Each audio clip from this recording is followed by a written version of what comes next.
Hello everyone, my name is Blue1442 and it's been a while. Now this is part 3 of a 3-part series where I review all 3 of the Metroid Prime games, viewing it from a lens of someone who really hasn't really enjoyed Metroidvanias all too much in the past. Now for those who haven't seen my last 2 videos or forgot because the last one was like 8 months ago, I have 3 main grievances when it comes to Metroidvanias. Number 1, the narrative is usually pretty vague. There's not really enough of an initial hook to really get me invested in any of these worlds. Number 2, the worlds are so large that backtracking becomes a necessity. And number 3, the hand-holding in this game is so little to the point where I feel very lost and unsure whether or not I'm even progressing in the game. At the end of this review, I'll give Prime 3 2 different scores, one for my enjoyment of the game, and one as what I think of it as a game itself. Now, Metroid Prime 1 I really didn't enjoy, but I could respect what it was trying to do, and Prime 2 sort of fixed some of the issues I had with Prime 1, even if, the boss fights weren't really the greatest. Metroid Prime 3 Corruption really starts to deviate from the other 2 games, quite drastically even. Instead of it being like a more exploration game, exploring a big, vast open world, Prime 3 is a lot more linear, where you only really explore one different planet at a time, and they're not even connected. Now, many people consider Prime 3 to be the best Prime game in the series, but lately there's been a lot of people talking about whether it really deserves this title or not.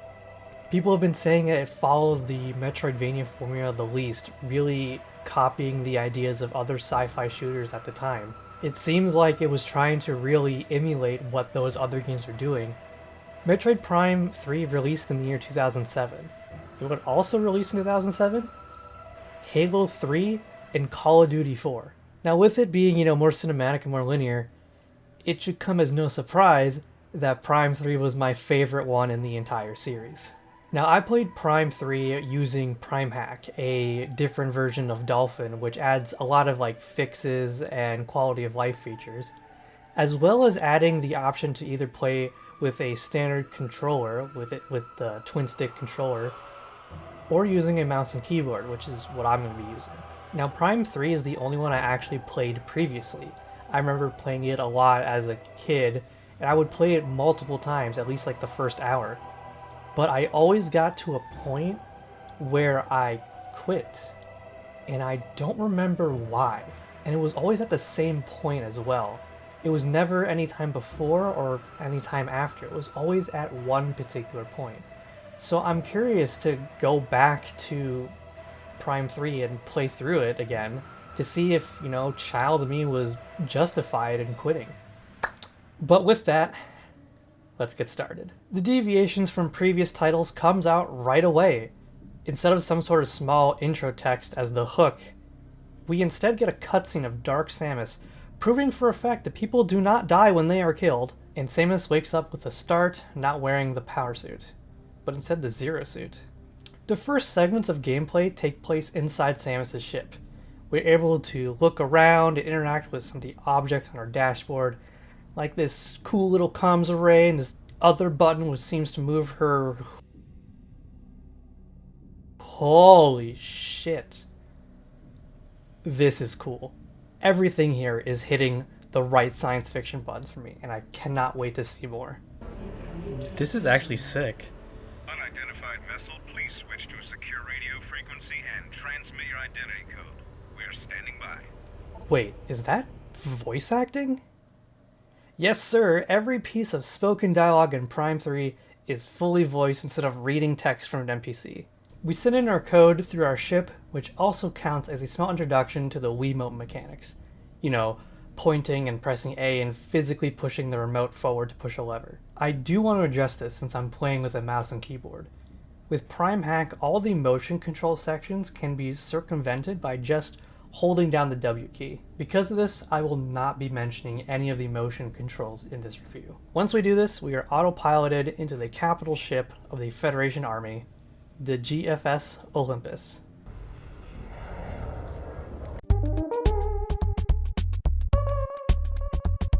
We land and we finally get something familiar. Samus exits the ship and the Federation troops ask her to calibrate her weapon. You know, pretty standard so far with the series, with Prime 1 making you shoot the little things in the station and Prime 2 having you to shoot the ing balls. He asks us to go and meet the general of the ship, so then, off we go. Before we go any further, however, we are introduced again to a new mechanic, talking to NPCs. Oh man, I'm excited. What are they gonna say? I'm sorry, I'm on duty. I can't talk about business. Okay, let's try someone I've else. got duties to perform. We'll have to talk later. Okay, how about you? Sorry, but this requires my full attention. You? Greetings, Samus. Okay, seriously, every NPC you talk to in Prime 3 behaves like this. No matter where you are in the story, no matter like what you're doing, they will always say the same thing. I mean, seriously, why even put this effort to even talk to NPCs if it's just going to be worthless in the end? You don't even get cool new tidbits about the world or even idle chatter between two different NPCs. It seems like such a wasted potential that the game would not lose anything if this particular feature was not in Prime 3. Like Samus' ship, the entire Olympus acts like a tutorial for the new Wiimote controls. Like earlier, pointing and pressing down a keypad, as well as moving it to pull, push, or twist switches that we will encounter out in the world. Now, I would have loved to experience this playing with a Wiimote, but holding down W will have to do. The whole presentation of the Olympus is something I really like. The design of the ship interiors and the technology scratches my itch and makes me feel like we are finally in a proper science fiction world. Except for these officer designs, because Jesus Christ, what the hell is this? After saving at a nearby station, we enter into the general's briefing room, and we are met by other bounty hunters as well. We have a cool robot, this really alien-looking one, and Samus? Actually, that's a shapeshifter, and we learn their names. Gore, Gendrada, and Rundus. This is where we learn the main conflict of Prime 3. The Federation has these organic supercomputers called Aurora units, or AUs. They are scattered throughout the entire galaxy, but we have lost communication with most of them due to a virus of unknown origin. The Federation actually has a vaccine already made, which is why this AU we're talking to actually works, and our job is to deliver them to the other AUs in this system. Now there is one thing I gotta say before we really continue. Because we're using Prime Hack, it expands the visible space from a 4:3 aspect ratio to a 16:9. And it's very evident that all of the cutscenes were made with a 4:3 aspect ratio in mind. For example, the general actually talking to you, during one scene you can see that only his arm is moving and his entire body is just shifting left and right. Now, this doesn't affect the contents or the substance of any of these cutscenes, but it's just too funny not to mention. Before we can do anything else, the space pirates warp in and start attacking the fleet as well as the planet we are currently orbiting. Rundus and Gendrada leave, and we see the most prominent example of we don't have to animate this if it's off screen. The rest of the ship is a combat tutorial, teaching us how to lock onto enemies, how enemies attack in groups sometimes, and optional objectives like protecting some of the Federation troopers. This section also shows off how tonally different this game is compared to Prime 1 and 2. Again, everything is a lot more cinematic. Cutscenes and gameplay is now a lot more common. The set pieces outside the ship aren't static and are constantly in motion, giving the sense that the conflict is a lot larger. Coupled with the voice acting, so far, this is the most engaged I have felt at the start of any Prime game yet. In fact, this is the first time I felt that the Metroid universe was just that. A universe. Like in Prime 1 and 2, and I guess Super as well, everything was focused on a singular planet and just Samus. We never really got to see what civilization was like in the Metroid universe. The Halo 3 influences are here and they're pretty non-subtle about it. And I think that's why I like it so much. I mean, I love Halo, so I loved this. Out of all three of the Prime games, this is probably the most in-your-face about lore and plot. It's so much more different than landing on an unknown world and reading out-of-the-way notes. I can stand if this new way of storytelling puts people off, but personally, this had me more intrigued about what was happening. Right before we escape the Olympus, we have our first boss fight. A pretty big boy, the Berserker Lord. It's a pretty straightforward boss, hit glowy red thing. Now you might see a small issue with this boss, but I'll come back to it later. But we kill it, and witness probably the most brutal ways to have your bodies torn apart. We enter the ship and fly down to the planet Norian, where the battle is also taking place. A Federation trooper then explicitly tells us our task. Repair the generators so the AA guns can shoot back, before marking them on our map. Entering the door behind him, we get a new upgrade-ish, the grapple lasso. In normal controls, you would lock onto a target, physically whip the nunchuck forward to have it go, and then pull it back to have the same effect in game. This does have some neat interactions in Prime 3, like pulling shields or bits of pieces off enemies, opening certain doors, and later turning into Spider-Man. Objects that glow or shimmer yellow are ones that can be grabbed. In Prime Hack, all you have to do is lock on, press a button for the launch, and let go for release. This little hub area is split into 3 different paths, one for each generator, and each of them have a different challenge with them. The first one we go to is Generator A, and we get a little mini gauntlet here before getting saved by Space Frozone and getting 2 bits of information. First is while we are doing Generator A, he'll work on doing Generator B. The second is a new gameplay mechanic in Corruption. Our ship can touch down on different areas of the world, and we can call it to us in some locations. This is really useful, especially later when maps get pretty big, or you don't want to land at the beginning of a level or land at the middle of a level. I really like this change because it really does alleviate a lot of the backtracking issues that Metroid games, have. After activating the generator, we get a voice call for the general that something has come out of hyperspace before getting a cutscene on a celestial object that 100% is not the Flood or anything, and it's heading towards Norian, adding even more impact to the already stressful situation. And before we head back to the hub room, a Federation trooper disintegrates some space pirates, and lets us know that his, Phazon enhanced suit should be enough to hold off the area. Alright, dude, you don't have to rub it in our faces or anything. Oh, shit. Oh, shit! At the little hub of the 3 splits, we see Gorge wrecking shit, literally punching another Berserker Lord. After he's down, he gets out of the robot to tell us to head to Generator C, only to then get back in the robot. Dude, I really don't think you need to do that extra effort. The path leading to C is my favorite because, again, it feels so much more cinematic and impactful. Like going through a pipe and all of a sudden having Ridley just land on top of you, forcing you to engage him. Inside Generator C, we now see Gendrata kicking ass by posing as a space pirate, though she does leave us to deal with this generator. This is another pipe section, and I have to applaud the level design here. You see, the pipes are consistent with all the other generators. Instead of just having this one have all the ball pipes, the other ones do too. It gives me, the idea of okay, yeah, this is how generators are made in this world.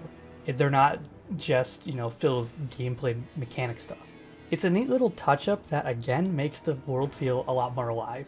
Now, as soon as we turn the generator on, Ridley comes back, and we start tumbling down Lord of the Rings style into, honestly, the best boss fight in the entire Prime series. You see, this is what I remember most about playing this game, was this particular boss fight, and just how fucking cool it was. The constant shooting while falling and dodging parts of the side, how he literally picks you up in his hand and slaps you if you don't shoot him fast enough, along with this little timer, makes the fight feel so much fun. It is rather easy, however, as the fight only really took about 3 minutes on normal difficulty. We end it with shooting him in the mouth and Frozone coming back to save us. With all generators up and running, all the bounty hunters meet up in the elevator to the AA defense so we can activate them. Until Dark Samus decides to swing by and fuck shit up, blasting everyone out in the process. Literally knocks out everyone, gives no explanation, and then leaves. Samus, however, is able to activate the AA gun to blast the oncoming asteroid out of the sky before collapsing herself. Samus then wakes up 1 month later, alone with a doctor, stating that you and the other bounty hunters after your encounter with Dark Samus are now self-generating Phazon, with no repercussions. We are then introduced to the biggest gameplay element introduced in Prime 3, Hyper Mode. The Federation put the same technology we saw in one of those OP troopers into your armor, allowing us to use this self-generating Phazon to use. In hyper mode, we deal what we call in the scientific community a fuck ton of damage. The drawback, however, is that activating hyper mode requires 1 full bar of health to use. Hyper mode goes away when Samus shoots enough bullets or 25 seconds have passed. I love this trade-off. In order to deal, like, the extra amount of damage, you have to sacrifice your health in return. Like, that makes you think of like, okay, do I want to activate my health even though I'm low to just finish this fight quicker, or do I want to play it safe? The doctor tells us to meet with the Aurora unit, as they will explain what exactly happened while Samus was out. 2 other planets were also attacked by pirates and hit with their own meteors, now dubbed as Leviathans. The other 3 were also fitted with the same Phazon suit, called the PED suits, that we have, and are able to use the Phazon as well. And were tasked with going out to each planet, as well as finding out where the pirate stronghold could be. But in the 2 weeks they have been out, the Federation has not heard a peep from them. The AU now tasks Samus to go to each place and figure out where they are and what happened, and from here on, the game finally opens up. Now you probably noticed that out of all of the videos I've made, I've talked about the intro of Prime 3 the longest. The first hour of Prime 3 was just so incredibly dense with the amount of cool things and lore that happened that I couldn't really skip out on much of it. If I skipped out on like any of that, you would not have a certain amount of context to what was going on and what Samus has to do. But due to how dense and, expositionative it was, I care so much about what's happening. Like, oh my god. A threat, a clear goal, and some interesting questions have now been introduced. So hell yeah, Prime 3 addresses my first issue. Yeah, check that right off. The game world in Prime 3 is also structured differently than the other previous 2 games. In Prime 1, each world was interconnected. In Prime 2, there was a central hub world that would connect to the other 3 areas. In Prime 3, however, there is no interconnectedness to each world you visit. Everything is separated because each world is now their own planet you fly to. This does cause some issues with viewing this as a Metroidvania because, one of its core elements is now missing. And some people do view Prime 3 as not being one. I can understand where they're coming from, having a sort of disconnect when traveling from Bryyo to, Elysia, but I believe that's only due to how slow traveling between planets are. You first have to go back to your ship and then select a destination, where then several different cutscenes will play in sequence, one, leaving the planet, then one in space, and then one landing on the planet, and this entire process takes a lot longer than it needs to be. Bryyo is the first planet we can start to explore. We can select Elysia on the map as well, but I'll get to that later. We see a large structure similar to the Leviathans in the distance. This is where we have to go. Immediately after landing, the AU tells us our objective: to get rid of the shield surrounding what they call the Leviathan Seed, passing by what seems to be shards of ice in the process. Okay, now that we're on Bryyo, I gotta say again, the art design in Prime 3 is just fantastic. Yes, everything here looks brown, but the use of the structure and the design makes this area feel a lot more grand and gives such an implication that there was a civilization here. From just flying in and seeing these colossal statues before the entrance, the underground factory, hell, even the doors, there has been a lot of effort in making every area feel unique. In fact, all worlds look like this. I feel like since Retro Studios knew that each area was not going to be connected, they could get away with going hard with the environment. An example of this actually is the doors. Each world has their own door patterns and designs. We know what they look like on the Olympus, but here's what they look like on Bryyo, Elysia, and the Space Pirate homeworld. They didn't have to do this, but this again makes everything feel like it's more alive. Through this very Aztec-y door, we enter into a large room. And I remember this room as a child, and I don't think it was for a good reason. Earlier in this video, I explained that I always quit Prime 3 at a certain point, and that was actually in this room in particular. Child me, for the life of him, just could not figure out how to get past this room. But now that I'm here again, I'm 24, I'm an adult. Was Child me an idiot, or is there actually something wrong with this room? Child me was a fucking idiot, lol. Apparently I couldn't figure out how to jump up here to complete a simple ball puzzle, Jesus Christ. Opening the double-headed dragon door leads us both to an arena where we fight what I think is the local citizens, these crazy-ass boomerangs, and a small ball-only area where we get the grapple hook. It's strange to think that this was a late game upgrade in Prime 1, but here we are getting it only like 2 hours in. The grapple hook allows us to enter a downed Federation ship to grab the map of the area, and here we get another landing point for Samus's ship. Now I talked about it a little bit before, but do I think this is done well? That depends. On the surface, it makes the world seem a lot bigger since you're actually flying to a different area. But later on, you find that there are just ways to walk in between it. Then you start to realize that these worlds are just as big as the Prime 1 worlds itself. Plus again, flying from one zone to another takes so goddamn long because there's a cutscene for everything. With the map in hand, the AU chimes in saying that each of the 2 new locations we unlocked on Bryyo has a shield generator protecting the shield, and we have to go get them and destroy them. So we start heading towards them, but not before seeing someone familiar watching us from a distance. I decided to fly to the west area first, and it's so much more aesthetically different compared to the first area. Here we get the first hint that maybe Samus's body's self-producing Phazon isn't as harmless as the doctor thought. Even the AU chimes in and asks if she is okay. After this, a new element into hyper mode gets introduced. Sometimes when you're in it, you have to keep on shooting because your Phazon concentration is too high. I do like it when games add something that happens in the narrative to gameplay. Now, skipping ahead a little bit, we do find Rundus, and he fights off some space pirates for us, but then suddenly turns his gun on us, starting a boss battle. Now, you already heard my gripes about Prime 2's boss battles. Do I think Prime 3 is the same? Well, I'm happy to say Prime 3, 90% of them are really fun and really good. Rundus flies around the arena and sometimes shoots ice shards out, but we have to use the grapple to peel off his armor in order to damage him. He has so many different attacks, from little to the big shards. Sometimes he just straight up charges at us with swords or slams the ground. I liked it a lot, and the theme was pretty good too. When we defeat him, it almost seems like he comes back only to then get brutally impaled by his own ice.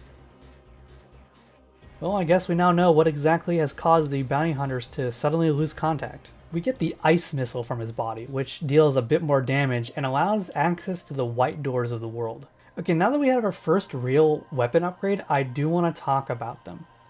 For starters, beam ammo is no longer a thing. While I thought it was fine in Prime 2, I'm not going to sit here and say that I miss it. Something new is the environmental uses some of the weapons have, especially the ice missile. It can create pathways on lava to start traversing onto it, and can even freeze some vents to allow passage, though I do wish it was used a bit more. The ice missiles and later the plasma beam are the only 2 weapons that have any sort of use outside of combat and exploration.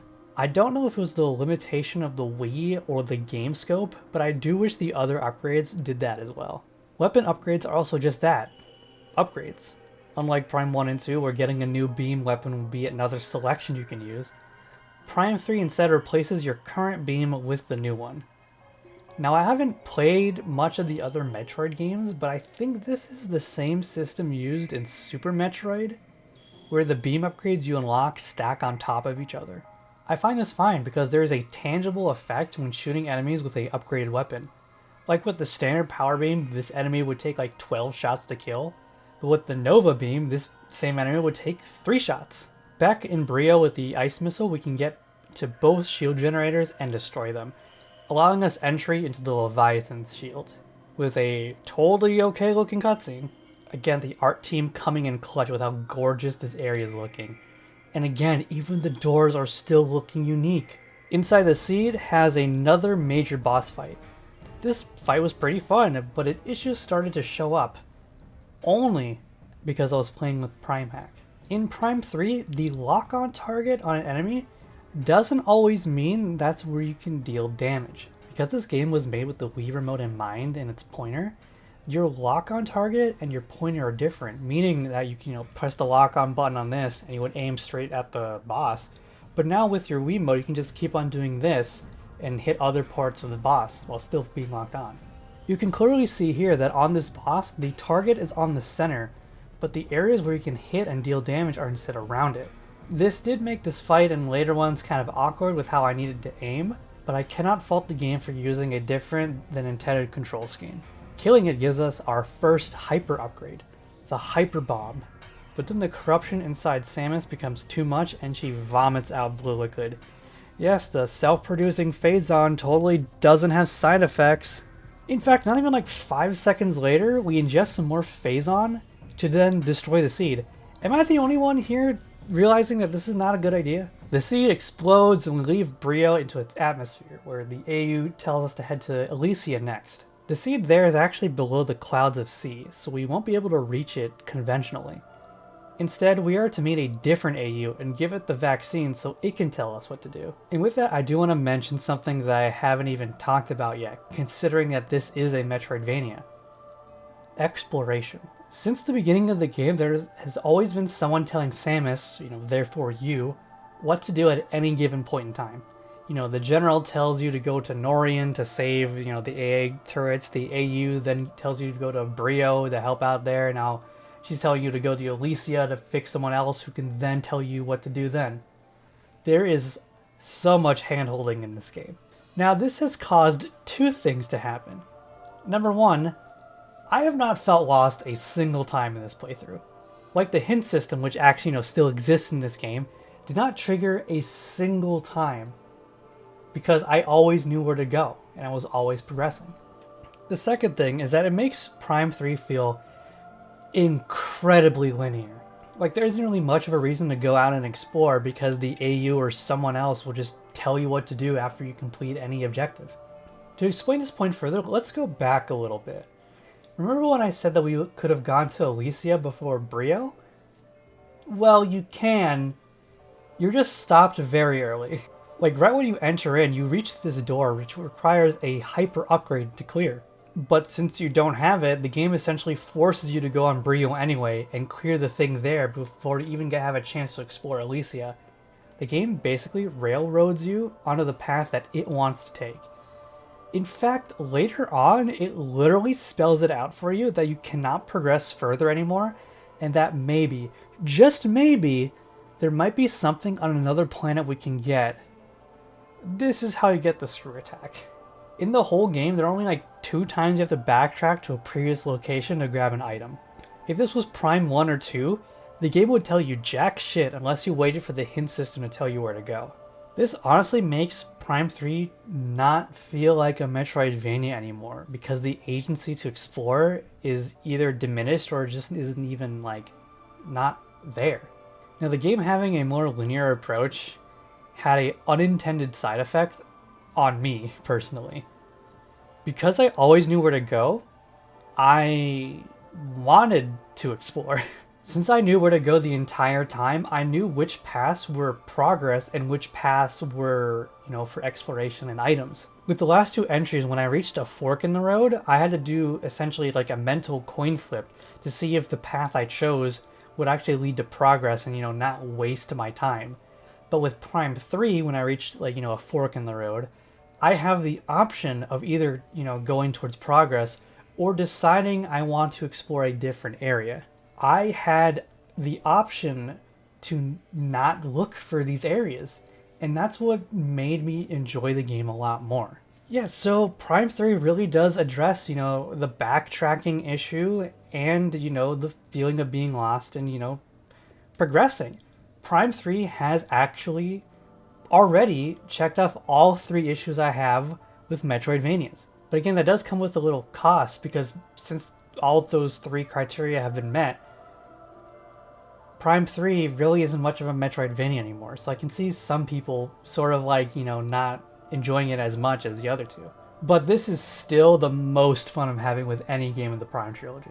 Now with the path open on Elysia, we can now clearly see what the area looks like, and again, our team flexing. We follow the rails from platform to platform and find out that the door locking the AU needs the boost ball, which, again, is told to us where exactly that is. But on our way to find it, we find Gore's mech. After getting the boost ball by killing probably the worst mini-boss of the game, it has mysteriously vanished. Hi, future me editing this video, it actually is still there after we get the boost ball.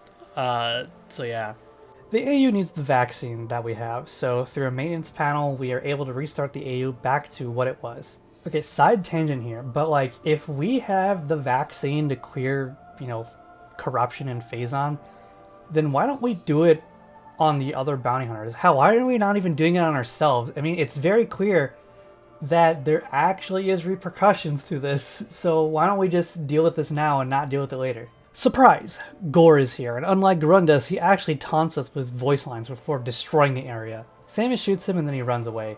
The AU is now back to normal, but Gore's little attack has severed the network cables that allowed the AU to communicate with the rest of the area. The AU then asks us to kill Gore to use his plasma beam to fix the cables.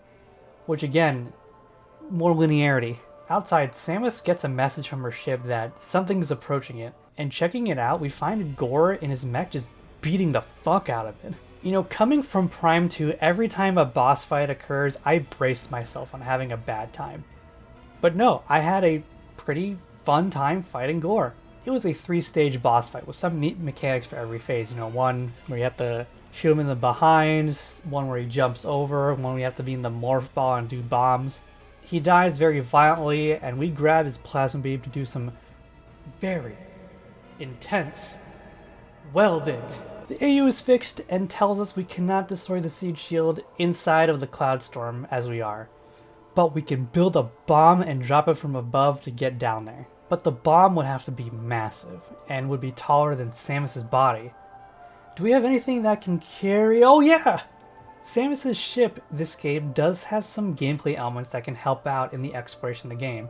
Early on, we can use its missiles to clear some debris and lift some objects from one location to another. And now in Elysia, we can use Samus's ship to create a bomb one part at a time. Using the Seeker Missile upgrade, we go around Elysia to grab the central connector and 2 explosive discs that combined together. The central spire is the best place to put the bombs. We do that, and then the AU moves the entirety of oh yeah, this place is called Skytown, right over the shield so we can drop the payload. But the space pirates have caught wind on what we're trying to do and are attacking the spire right before it gets into position. And damn, this game has some really cool sequences. This has to be my second favorite part of the game. There's not much times in the series where one of the goals wasn't just like move around forward to the next area. It felt nice to just have an area where you stood still and completed a task. In this case, a pirate gauntlet. Fending off the attack, we disable the spire's levitation devices, activate an escape pod, fighting some definitely not flood-looking creatures, and drop the 25 kill streak onto the seed to finally be able to head inside. The escape pod lands back inside town and okay, come on, you cannot even say these things are not just the flood. The boss of this seed was actually pretty easy. Again, using hyper mode just makes every boss in this game a cakewalk. Just wait for him to stop Beyblading all over the place and shoot the thing until it dies. The corruption inside Samus grows, but she manages to hold back her vomit this time, and we get the hyper missiles. And there is something I'm noticing now. It seems like the Hyper Bomb and Hyper Missiles have replaced the Power Bomb and Super Missiles respectively, as they're nowhere in the game right now. It feels strange that 2 of the most staple late game Metroid upgrades are just nowhere to be seen. You can say that they are still technically in the game under a new name, but once you get the Hyper upgrades, you can just spam them in Hyper mode. You don't need ammo for them at all in this game. It just makes Hyper mode even more of a way to make the game easier. We escape the seed, and the AU from Norian contacts us again to say thanks, but they have discovered the whereabouts of Gandrata, the space pirate homeworld. Through an SOS pod, we also learned that a Leviathan seed has hit there as well, and now the space pirates are using the Phazon to enhance their own armies. But you are not going in alone. In order to make sure that the pirates' focus isn't solely on you, the Federation plans on attacking the planet as well. Already we can see the effects the seed is having on the planet. Giant Phazon tentacles and the ground bubbling with excess coming out of it. We land in what I think is a very large air duct and enter the space pirate base and immediately see the effects of Phazon on the enemies, as now every enemy inside the space pirate homeworld can also go into hyper mode. This significantly increases their damage and their defense. And they hurt, my god. A standard space pirate can just eviscerate your health if you're not careful with them. Even these little guys hurt when they're just in hyper mode. The main gimmick with the pirate homeworld besides hyper mode enemies is that it's constantly raining acid. So walking through them will cause major damage. Think of like the dark miasma from Prime 2. So currently we are very limited on where we can move and go, as the room connecting us to the seed is a purely open ceiling. We don't know where it is yet, but we do get the X-ray visor as the first upgrade here. And now that I think about it, this is the only visor we get from here. The X-ray visor basically amounts to us being able to read symbols on password gates, as well as sometimes being able to look through walls. The things here are pretty neat, as they're coded in a way to make sure that you can't just cheese the password by pushing random buttons. Each time a button is pressed, the rest get randomized. We leave with it before we get a transmission from a Federation soldier, stating that they were captured on Norian but managed to escape.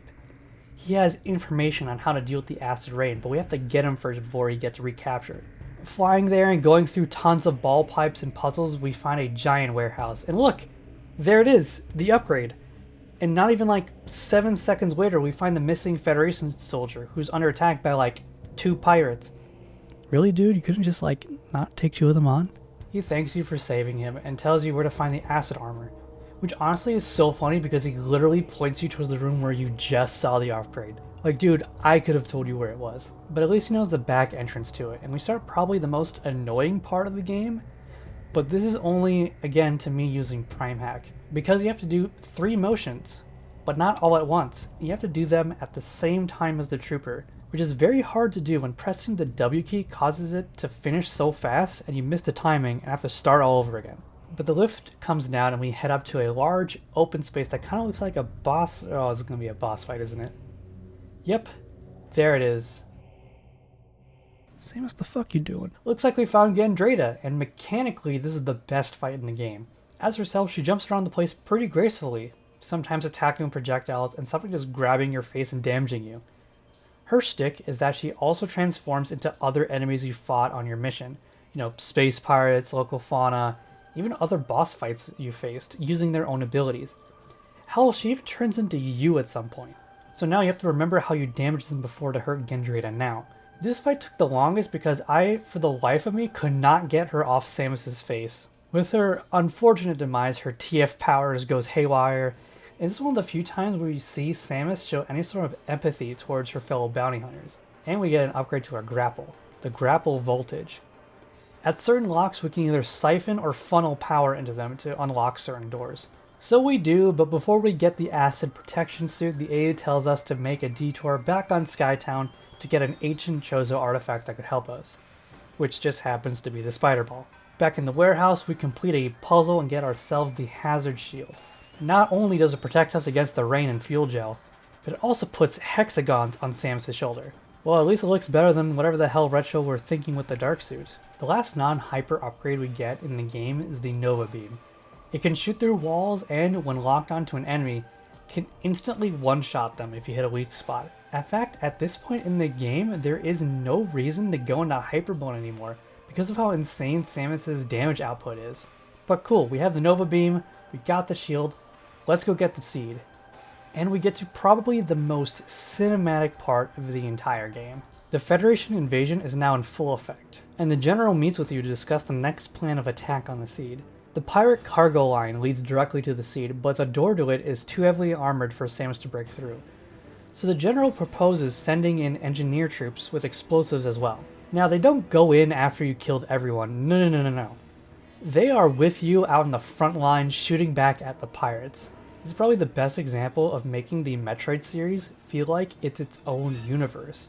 And it's also the best example of the clear effect Halo 3 had on the games industry. I swear, this entire section is something I would have played in Halo 2, and I think that's why I enjoyed this section so much. 5 of the 12 engineers are needed to survive, and I actually managed to get 9 of them to the end.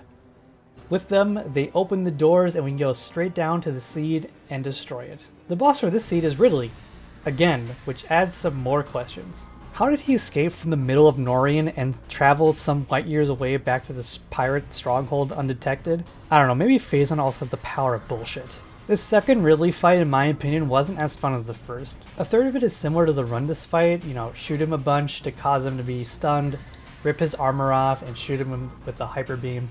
Then he remembers he has a vest that blocks attacks and puts that on, but we can just use the Nova Beam to shoot straight through to his heart. Lastly, he just gives up on that and flies around, and at one point just fucking stomps straight at you. But hey, I kill him and he explodes into Phazon dust. Which makes me question how the fuck this game is supposed to take place before Super Metroid when he's just, there again. But we get the final hyper upgrade, the hyper grapple. We have now successfully destroyed all seeds plaguing Federation space, but there is one more thing to do. The AU on Skytown has figured out the general vicinity of where the seeds and Dark Samus are, but it's light years away. Luckily for us, the Space Pirates have constructed a spaceship based on Leviathans and it has a warp drive on it, but we need a command code in order to operate it. But where do we get it? Those who actually played Prime 3 have probably noticed that I've not mentioned a certain area in the game, one where you actually unlock midway through Bryyo.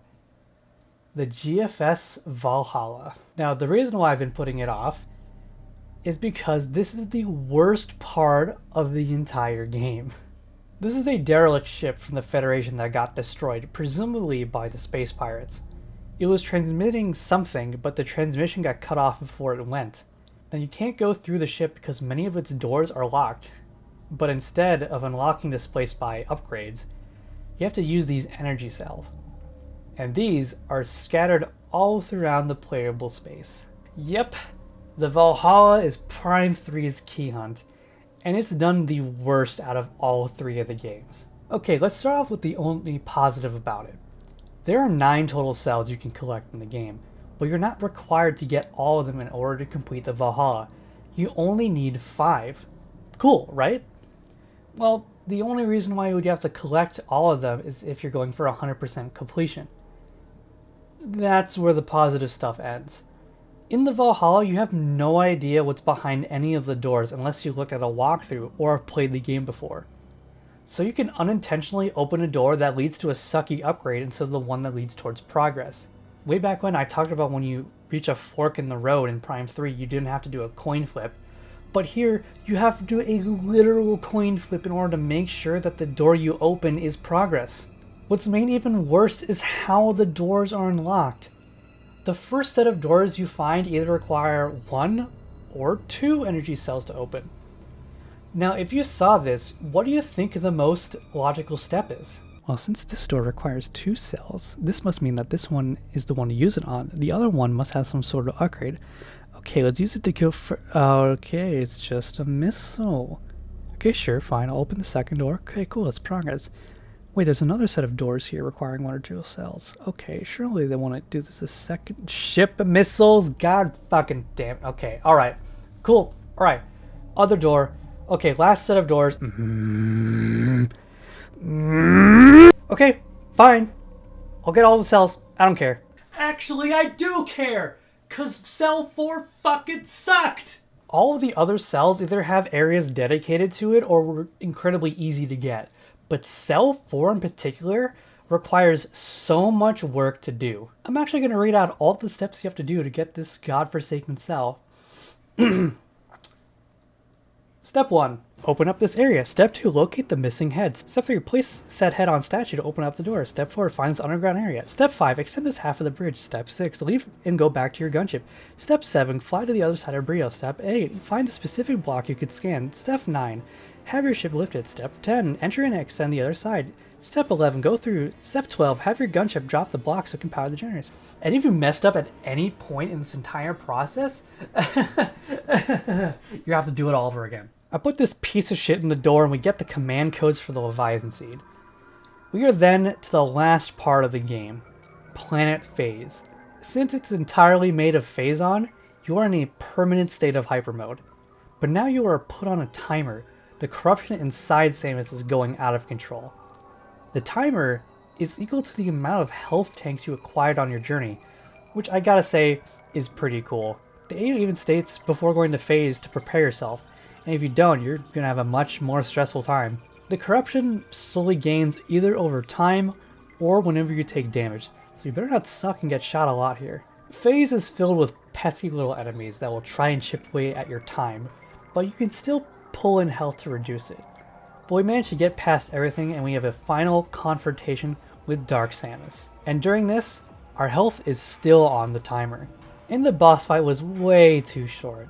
The hyper beam just melts her. Even when she gets to a part where she heals, you can very easily just wipe the floor with her.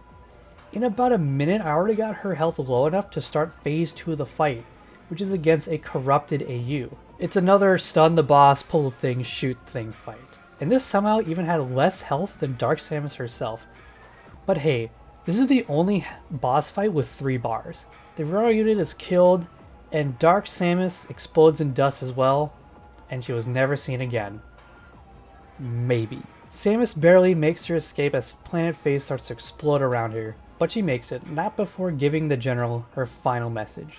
I completed Prime 3 in 7 hours and 50 minutes with a 63% completion rating. Oh boy, 8 months in the making and we're finally done. The Prime games are finished and I don't have to worry about them anymore. Now Prime 3 was kind of interesting because it was shorter than both Prime 1 and Prime 2.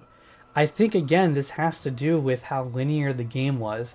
There wasn't much reason to go out and explore, so that gets reflected in the game time as well. Also, I do remember mentioning this before in the first Prime review, that the reason why I started doing this entire thing was because Metroid Dread actually looked exciting.